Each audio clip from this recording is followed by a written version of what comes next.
सर्वमंगल मांगल्ये शिवे सर्वार्थ साधिके शरणे त्र्यंबके गौरी नारायणी नमस्तुते। जय माता दी।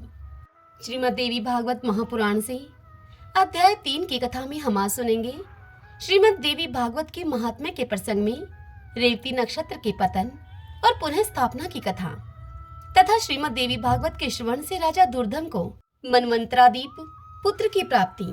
और इसी कथा के साथ सुनेंगे श्रीमद् देवी भागवत महापुराण की श्रवण की विधि, श्रवणकर्ता के लिए पालनीय नियम, श्रवण के फल और महात्म्य का वर्णन।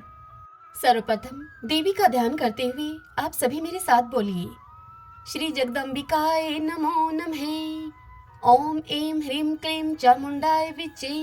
सूत जी इस कथा को सुनाते हुए मुनियों से बोले, हे विप्रवरों, इस अलौकिक एवं विचित्र कथा को सुनकर पुनः सुनने की इच्छा वाले अगस्त्य जी ने बड़ी ही विनम्रता पूर्वक भगवान कार्तिकेय से कहा। अगस्त्य जी कार्तिकेय से बोले, हे देव सेनापते, हे देव, मैंने यह विचित्र कथा सुन ली। अब आप श्रीमद् देवी भागवत का दूसरा महात्म्य मुझे बताइए। तब कार्तिकेय जी अगस्त्य मुनि से बोले कि हे मित्रा वरुण से प्रकट होने वाले मुने, अब आप यह कथा सुने जिसके एक अंश में भागवत की महिमा कही गई हो, धर्म का विशद वर्णन किया गया हो और गायत्री का प्रसंग आरंभ करके उसकी महिमा दर्शाई गई हो। उसे भागवत के रूप में जाना जाता है। यह पुराण देवी भगवती के महात्म्य से परिपूर्ण होने के कारण देवी भागवत कहा जाता है। वे परा भगवती ब्रह्मा, विष्णु और महेश की भी आराध्या हैं। ऋत्वाक नाम से विख्यात एक महान बुद्धि संपन्न मुनि थे। रेवती नक्षत्र के अंतिम भाग गंडात योग में उनके यहाँ समय के अनुसार एक पुत्र उत्पन्न हुआ। उन्होंने उस पुत्र की जातकर्म आदि क्रियाएं तथा चूड़क एवं उपनयन आदि संस्कार भी विधि पूर्वक संपन्न किए। महात्मा ऋत्वाक के यहाँ जब से वह पुत्र उत्पन्न हुआ, उसी समय से वे शोक और रोग से ग्रस्त रहने लगे एवं क्रोध और लोभ ने उन्हें घेर लिया। उस बालक की माता भी अनेक रोगों से ग्रसित होकर नित्य शोकाकुल और अति ही दुखी रहने लगी। मुनि ऋत्वाक अत्यंत ही दुखी और चिंतित होकर सोचने लगे कि ऐसा क्या कारण है जिससे कि मेरे यह अत्यंत दुर्मति पुत्र उत्पन्न हुआ। सूत जी इतनी कथा सुनाकर मुनियों से आगे कहते हैं कि तरुण अवस्था को प्राप्त होने पर उस पुत्र ने किसी मुनि पुत्र की पत्नी का बलपूर्वक हरण कर लिया। वह दुर्बुद्धि अपने माता पिता की शिक्षाओं पर कभी भी ध्यान नहीं देता था। तदंतर अत्यंत ही दुखित मन वाले ऋत्वाक मुनि ने यह कहा कि मनुष्यों के लिए पुत्रहीन रह जाना अच्छा है, किंतु कुपुत्र की प्राप्ति कभी भी ठीक नहीं है। कुपुत्र स्वर्ग में गए हुए पितरों को भी नरक में गिरा देता है। वह जब तक जीवित रहता है तब तक माता पिता को केवल कष्ट ही देता रहता है। इसलिए माता पिता को कष्ट पहुंचाने वाले पापी कुपुत्र के जन्म को धिक्कार है। ऐसा पुत्र मित्रों का न तो उपकार कर सकता है और न ही शत्रुओं का अपकार ही कर सकता है। संसार में वे मानव धन्य हैं जिनके घर में परोपकार परायण तथा माता पिता को सुख देने वाला पुत्र हुआ करता है। कुपुत्र से कुल नष्ट हो जाता है, कुपुत्र से यश नष्ट हो जाता है और कुपुत्र से लौकिक तथा पारलौकिक दोनों जगत में दुख और नरक की यातनाएं भोगनी पड़ती हैं। कुपुत्र से वंश नष्ट हो जाता है, दुष्ट पत्नी से जीवन नष्ट हो जाता है, विकृत भोजन से दिन व्यर्थ चला जाता है और दुरात्मा मित्र से सुख कहाँ से मिल सकता है। इतनी बात कहकर कार्तिकेय जी अगस्त्य मुनि से बोले कि हे अगस्त्य जी, अपने दुष्ट पुत्र के दुराचरणों से निरंतर संतप्त रहते हुए मुनि ऋत्वाक ने किसी दिन गर्ग ऋषि के पास जाकर उनसे पूछा। ऋत्वाक गर्ग मुनि से बोले कि हे भगवान, हे ज्योतिष शास्त्र के आचार्य, मैं आपसे अपने पुत्र की दुःशीलता का कारण पूछना चाहता हूँ। हे प्रभु, आप उस कारण को मुझे बताइए। गुरु की निरंतर सेवा करते हुए मैंने विधि पूर्वक वेदाध्ययन किया और ब्रह्मचार्य व्रत पूर्ण करके विधि विधान के साथ मैंने विवाह किया। अपने भार्या के साथ मैंने गृहस्थ आश्रम का सदैव ही यथोचित पालन किया है और विधि पूर्वक पंचयज्ञ का अनुष्ठान किया है। हे विप्र, नरक प्राप्ति के भय से बचने के लिए पुत्र प्राप्त करने की कामना से मैंने विधिवत गर्भाधान किया था, न कि वासनात्मक सुख प्राप्ति की इच्छा से। हे मुने, दुखदायी माता पिता के प्रति उद्दंड तथा बंधु बांधवों को पीड़ा पहुंचाने वाला यह पुत्र मेरे दोष से अथवा अपनी माता के दोष से उत्पन्न हुआ। यह सब मुझे बताइए। तब ज्योतिष शास्त्र के ज्ञाता गर्गाचार्य ने मुनि ऋत्विक का यह वचन सुनकर सभी कारणों पर सम्यक रूप से विचार करके उनसे कहा। गर्गाचार्य जी ऋत्विक से बोले, हे मुने, इसमें न तो आपका दोष है, न बालक की माता का ही दोष है, न ही कुल का दोष है। रेवती नक्षत्र का अंतिम भाग गंडात योग ही इस बालक की दुर्विनीतता का कारण है। हे मुने, अशुभ वेला में आपके पुत्र का जन्म हुआ है, इसी कारण से यह आपको दुख दे रहा है। इसमें लेश मात्र भी अन्य कोई कारण नहीं है। अतः हे ब्राह्मण, इस दुख के शमन के लिए आप प्रयत्न पूर्वक समस्त दुर्गतियों का विनाश करने वाली कल्याणी जगदम्बा दुर्गा की आराधना कीजिए। गर्गाचार्य जी का यह वचन सुनकर ऋत्विक मुनि अब क्रोध से मूर्छित हो गए और उन्होंने रेवती को श्राप दे दिया कि वह आकाश से नीचे गिर जाए।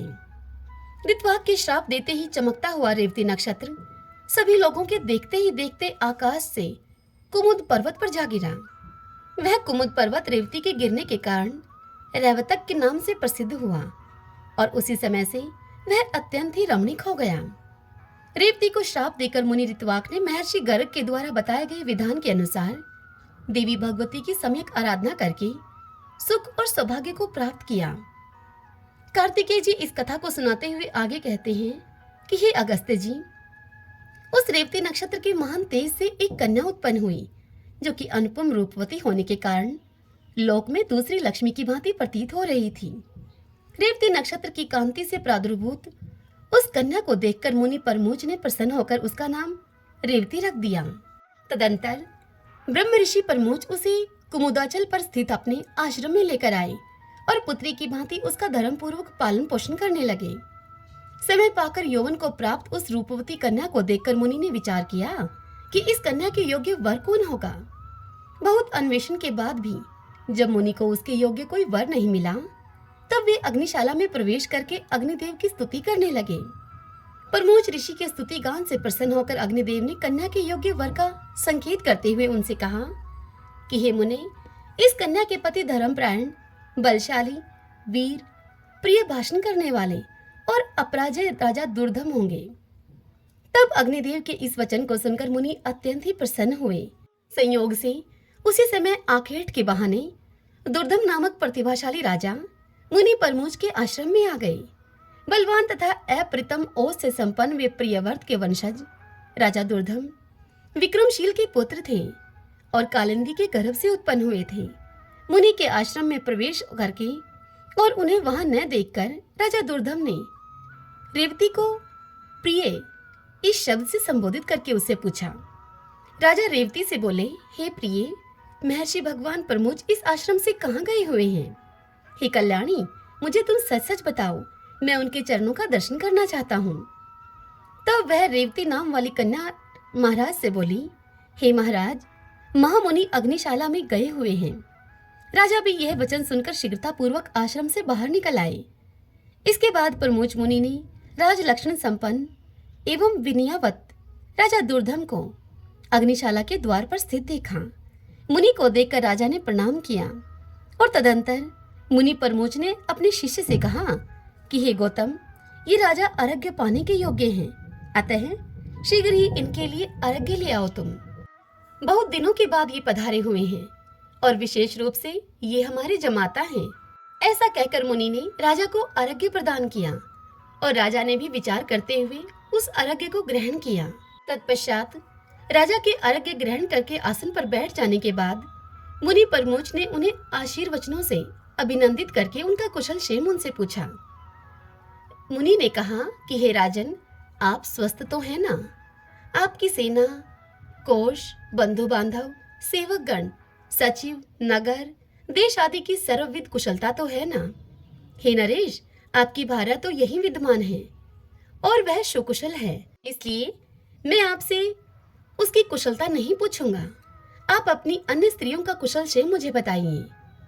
यह सुनकर राजा दुर्धम बोले कि हे भगवान, आपकी कृपा प्रभाव से मेरी सर्वविध कुशलता है। हे ब्राह्मण, अब मेरी यह जिज्ञासा है कि मेरी कौन सी भार्या यहाँ पर है? यह सुनकर मुनि परमोज ने कहा। ऋषि बोले, हे पृथ्वीपते, संसार में अप्रतिम लावण्य से संपन्न रेवती नामक आपकी पत्नी यहीं पर रहती है। क्या आप उसे नहीं जानते हैं? तब राजा दुर्धम बोले कि हे प्रभु, सुभद्रा आदि मेरी पत्नियां तो घर पर ही हैं। हे भगवान, मैं तो केवल उन्हें ही जानता हूँ, मैं रेवती को नहीं जानता। तब ऋषि बोले कि हे महामते, हे राजन, इसी समय प्रिय के संबोधन से आपने जिससे पूछा था, अपनी उस योग्यतम प्रिया को आपने क्षण भर में ही भुला दिया क्या? तब राजा दुर्धम बोले कि हे मुने, आपने जो कहा वह असत्य नहीं है, किंतु मैंने तो सामान्य रूप से ही ऐसा कह दिया था। इसमें मेरा कोई दूषित भाव नहीं था, इसलिए आप मेरे ऊपर क्रोध न करें। तब ऋषि बोले कि हे राजन, आपका भाव दूषित नहीं था, अपितु आपने तो सत्य ही कहा था। अग्निदेव के द्वारा प्रेरित किए जाने पर ही आपने ऐसा कहा था। इसका पति कौन होगा, ऐसा मेरे द्वारा आज ही अग्निदेव से पूछे जाने पर अग्निदेव ने मुझसे कहा था कि इसके पति निश्चित रूप से राजा दुर्धम ही होंगे। हे महिपते, अतः मेरे द्वारा प्रदत्त इस कन्या को आप स्वीकार कीजिए। आप इसे प्रिय ऐसा संबोधित भी कर चुके हैं, इसलिए अब शंका रहित होकर किसी अन्य विचार में आप न पड़ें। मुनि का यह वचन सुनकर राजा दुर्धम चिंतन करते हुए अब चुप हो गए और मुनि उनके वैवाहिक अनुष्ठान की तैयारी में जुट गए। इसके बाद विवाह कार्य के लिए मुनि को तत्पर देखकर रेवती ने उनसे कहा कि हे तात, आप मेरा विवाह रेवती नक्षत्र में ही संपन्न कराएं। यह सुनकर ऋषि बोले कि वत्से, विवाह के योग्य अन्य बहुत से नक्षत्र हैं, रेवती नक्षत्र में विवाह कैसे होगा, क्योंकि रेवती तो आकाश में स्थित है ही नहीं। यह सुनकर वह कन्या रेवती बोली कि रेवती नक्षत्र के अतिरिक्त अन्य कोई भी नक्षत्र मेरे विवाह के लिए उचित नहीं है, अतः मैं आपसे प्रार्थना करती हूँ कि आप मेरा विवाह रेवती नक्षत्र में ही करें। तब ऋषि बोले कि पूर्व काल में मुनि ऋत्वाक ने रेवती नक्षत्र को पृथ्वी पर गिरा दिया था। इस प्रकार अन्य नक्षत्र में यदि तुम्हारी श्रद्धा नहीं है, तब तुम्हारा विवाह भला कैसे होगा? यह सुनकर वह कन्या रेवती बोली कि तात, क्या केवल एक ऋत्वाक मुनि ने ही तपश्चर्या की है? क्या आपने मन वचन कर्म से ऐसी तपस्या साधना नहीं की है? हे पिताजी, मैं आपके तपोबल को जानती हूँ। आप जगत की सृष्टि करने में समर्थ हैं, अतः आप अपने तप के प्रभाव से रेवती को पुनः आकाश में स्थापित करके उसी नक्षत्र में मेरा विवाह संपन्न कीजिए। यह सुनकर ऋषि परमुच बोले कि तुम्हारा कल्याण हो। तुम जैसा मुझसे कह रही हो पुत्री, वैसा ही होगा। तुम्हारे हितार्थ मैं आज ही रेवती नक्षत्र को सोम मार्ग अर्थात नक्षत्र मंडल में स्थापित करूंगा। कार्तिकेय जी इस कथा को सुनाते हुए अगस्त्य जी से कहते हैं कि हे अगस्त्य जी, ऐसा कहकर मुनि ने अपने तपोबल से शीघ्र ही पूर्व की भांति रेवती नक्षत्र को फिर से नक्षत्र मंडल में स्थापित कर दिया। तदंतर मुनि परमोच ने रेवती नक्षत्र में वैवाहिक विधि के अनुसार महात्मा राजा दुर्धम को वह रेवती नाम की कन्या सौंप दी। इस प्रकार कन्या का विवाह कर देने के उपरांत मुनि ने राजा से कहा कि हे वीर, तुम्हारी क्या अभिलाषा है, तुम मुझे बताओ, मैं उस अभिलाषा को पूरी करूंगा। यह सुनकर राजा दुर्धम बोले कि हे मुने, मैं स्वयंभू मनु के वंश में उत्पन्न हुआ हूँ, अतः मैं यही कामना करता हूँ कि आपकी कृपा से मुझे मनवंतर अधिपति पुत्र की प्राप्ति हो। यह सुनकर ऋषि बोले कि यदि आपकी यह अभिलाषा है तो आप देवी भगवती की आराधना कीजिए। ऐसा करने पर आपका पुत्र मनु अवश्य ही मनवंतर अधिपति होगा। श्रीमद् देवी भागवत जो पंचम पुराण के रूप में विख्यात है, उसका 5 बार श्रवण करने के उपरांत आपको मनोवांछित पुत्र प्राप्त होगा। रेवती के गर्भ से उत्पन्न रैवत नाम वाला 5वां मनु वेदवेता, शास्त्रों के तत्वों को जानने वाला, परमप्रायण तथा अपराजेय होगा। मुनि परमुच के इस प्रकार कहने पर प्रसन्न होकर प्रतिभा संपन्न राजा दुर्धम ने मुनि को प्रणाम किया और वे भार्या रेवती के साथ अपने नगर को चले गए। महामती राजा दुर्धम ने अपने पिता और पितामह से प्राप्त राज्य पर शासन किया और उस धर्मात्मा ने और उस पुत्रों की भांति अपनी प्रजाओं का पालन किया। एक बार उनके यहाँ महात्मा लोमश ऋषि पधारे। राजा दुर्धम ने उन्हें प्रणाम किया और उनका विधिवत पूजन करके दोनों हाथ जोड़कर उनसे कहा। राजा दुर्धम बोले, हे भगवान, हे मुने, यदि आप कृपा करें तो मैं पुत्र प्राप्ति की कामना से आपसे देवी भागवत नामक पुराण सुनना चाहता हूँ। राजा का यह वचन सुनकर लोमश मुनि प्रसन्न हो गए और फिर वे राजा दुर्धम से बोले कि हे राजन, आप धन्य हैं। क्योंकि तीनों लोकों की जननी देवी भगवती में आपकी ऐसी भक्ति हो गई है। देव, दानव तथा मानव की आराध्या पराभक्ति जगदम्बा में यदि आपकी भक्ति उत्पन्न हुई है तो आपकी कार्य सिद्धि अवश्य ही होगी। अतएव हे राजन, मैं आपको श्रीमद् देवी भागवत सुनाऊंगा, जिसके सुनने मात्र से कुछ भी दुष्प्राप्य नहीं रह जाता। हे ब्राह्मण, ऐसा कहकर मुनि ने किसी शुभ दिन में कथा का आरंभ किया। अपनी पत्नी के साथ राजा ने 5 बार श्रीमद् देवी भागवत पुराण का विधिवत श्रवण किया। कथा समाप्ति के दिन धर्मनिष्ठ राजा दुर्धम ने अत्यंत ही प्रसन्नता पूर्वक श्रीमद् देवी भागवत पुराण तथा लोमस मुनि की पूजा की। राजा ने निर्वाण मंत्र से हवन करके कुमारी कन्याओं को भोजन कराया और सपत्नीक ब्राह्मणों को प्रभुत दक्षिणा के दान के द्वारा संतुष्ट किया। कुछ समय के बीत जाने पर भगवती की कृपा से उस रानी रेवती ने लोक कल्याणकारी गर्भ धारण किया। इसके बाद जब समस्त ग्रह नक्षत्र अपने अपने अनुकूल स्थानों पर थे और सभी मांगलिक कृत्य संपन्न हो गए थे, ऐसे शुभ समय में रेवती ने पुत्र को जन्म दिया। पुत्र के जन्म का समाचार सुनकर राजा दुर्धम अत्यंत ही प्रसन्न हुए और उन्होंने स्नान करके स्वर्ण कलश के जल से पुत्र का जातकर्म आदि संस्कार संपन्न किया। तदंतर राजा ने विधि पूर्वक दान देकर ब्राह्मणों को संतुष्ट किया। समय पर पुत्र का उपनयन संस्कार करके राजा ने अपने पुत्र को अंगों के सहित वेदों का अध्ययन करवाया। इस प्रकार राजा का वह रैवत नामक तेजस्वी पुत्र समग्र विद्याओं का निधान, धर्मपरायण, अस्त्र विशारदों में श्रेष्ठ, धर्म का वक्ता तथा धर्म का पालन करता हो गया। इसके बाद ब्रह्मा जी ने रैवत को मनु के पद पर नियुक्त किया और वे श्रीमान मनवंतराधीप के रूप में धर्म पूर्वक पृथ्वी पर शासन करने लगे। इस प्रकार मैंने देवी भागवत के इस प्रभाव का संक्षिप्त रूप से तुमसे वर्णन कर दिया। इस श्रीमद् देवी भागवत पुराण के महात्म्य का विस्तार पूर्वक वर्णन करने में भला कौन समर्थ है। सूत जी मुनियों से बोले कि हे ब्राह्मणों, इस प्रकार श्रीमद् देवी भागवत का महात्म्य और उसकी विधि को सुनकर तथा कुमार कार्तिकेय की पूजा करके अगस्त्य जी अपने आश्रम को चले आए। हे विप्रो, मैंने आप लोगों के समक्ष श्रीमद् देवी भागवत का यह महात्म्य कह दिया।